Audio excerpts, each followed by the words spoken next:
de nosotros, digamos, sí los consideraríamos exitosos porque podemos evitar el que tengan que seguir utilizando agentes de bypass o agentes puente.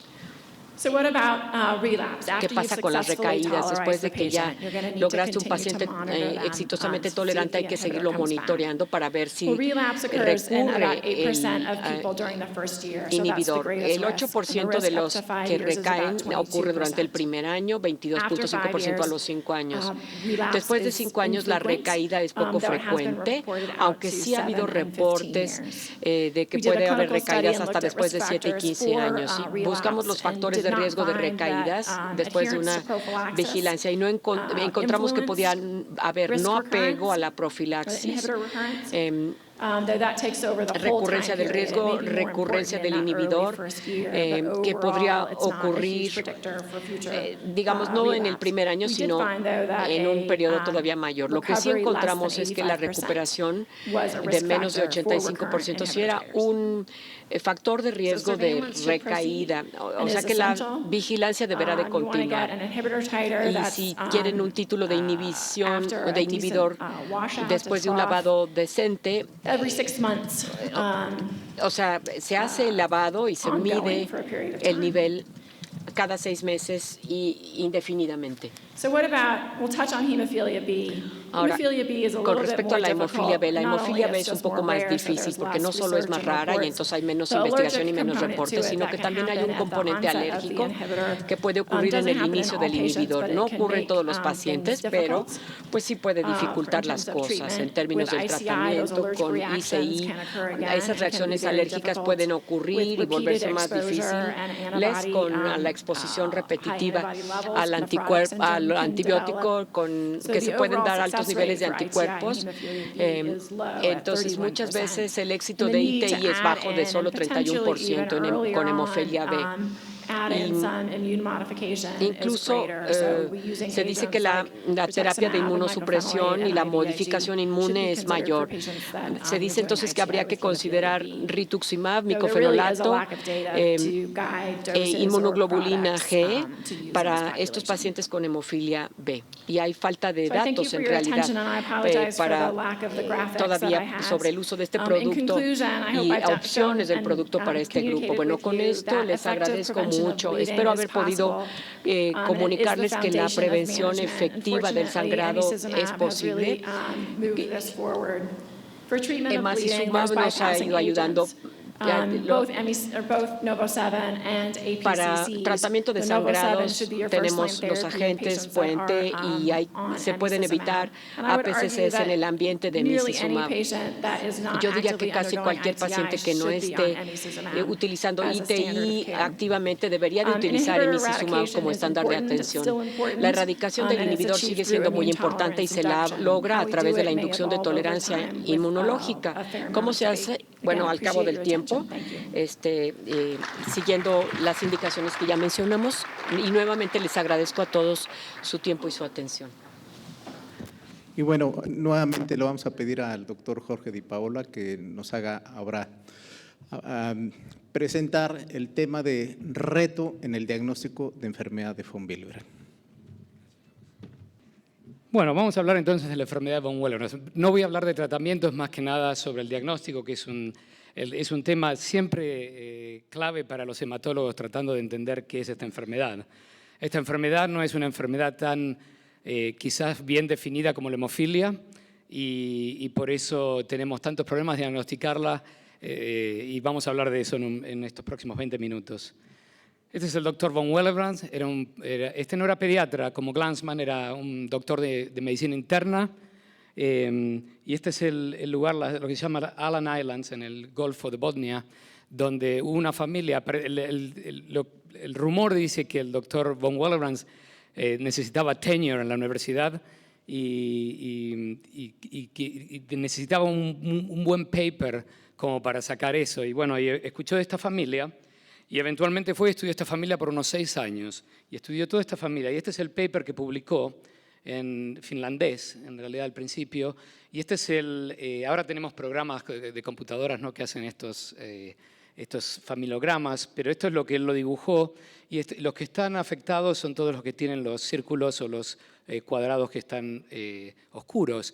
Y como ustedes ven, los que tienen las cruces son los que habían muerto en ese momento, y la gran mayoría de los muertos en esta familia son mujeres, porque si uno lee el paper, yo obviamente no leo en finlandés, pero lo han traducido al inglés, la gran mayoría de estos pacientes murieron de postpartum hemorrhage. Después de tener el parto, estas mujeres murieron. Y todavía sigue siendo una enfermedad que tiene una gran incidencia en las mujeres, más que nada particularmente por los periodos menstruales y el embarazo y el parto. Este era el index case, es una niña de 5 años, Jordis, que lo llevaron a Finlandia tenía sangrados de nariz 2 veces por día.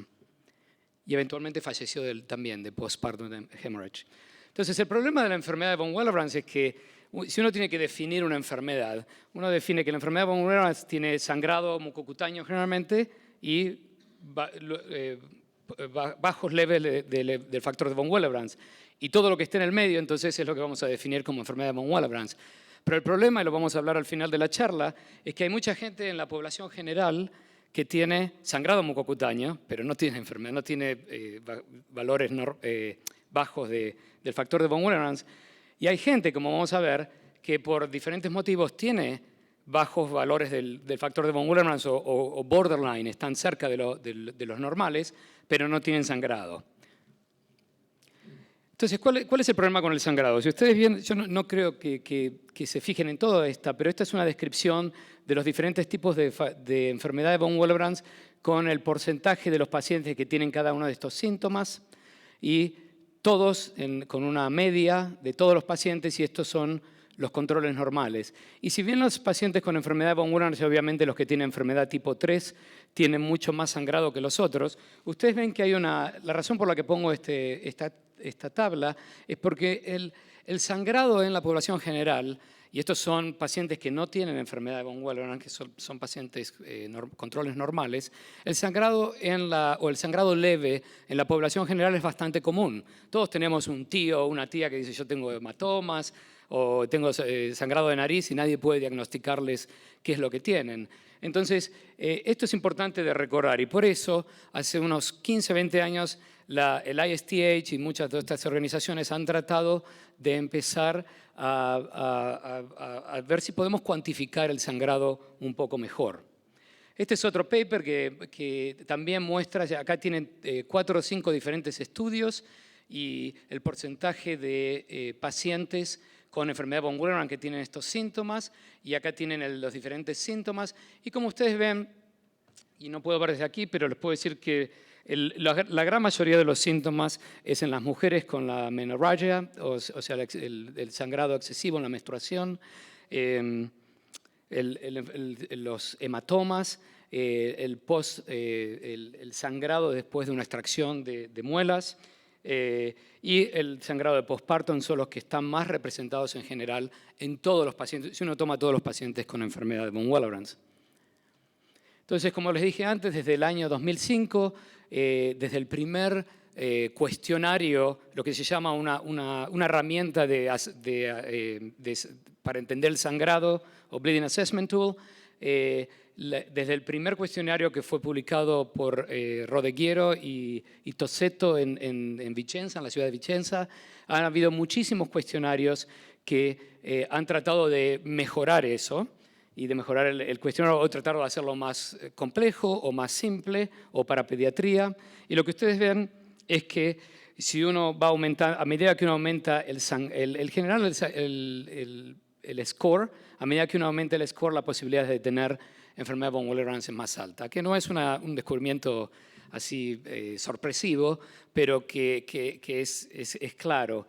Y después lo que ha servido estos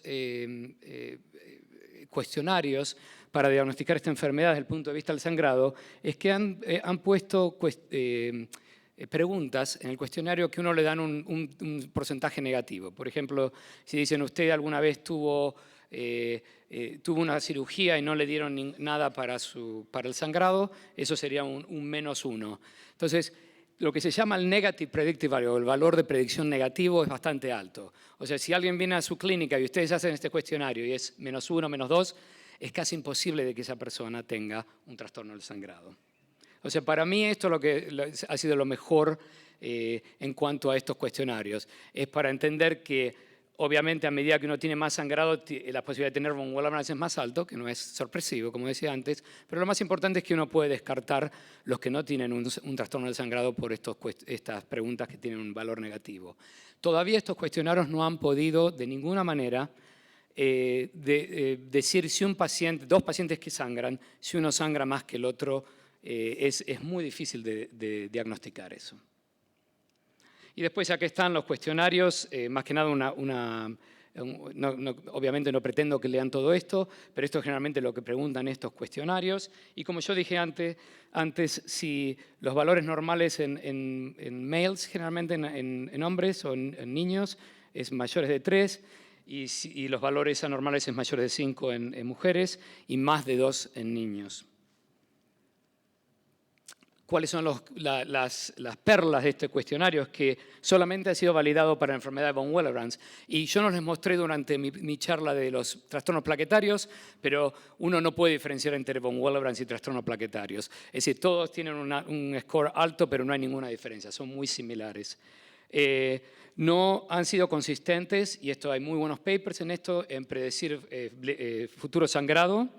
Y obviamente cuando uno hace un cuestionario es en un punto, en un momento, en una cita a la clínica, pero si uno lo hace 10 años después obviamente va a cambiar. Y eso es lo que pasa con pediatría.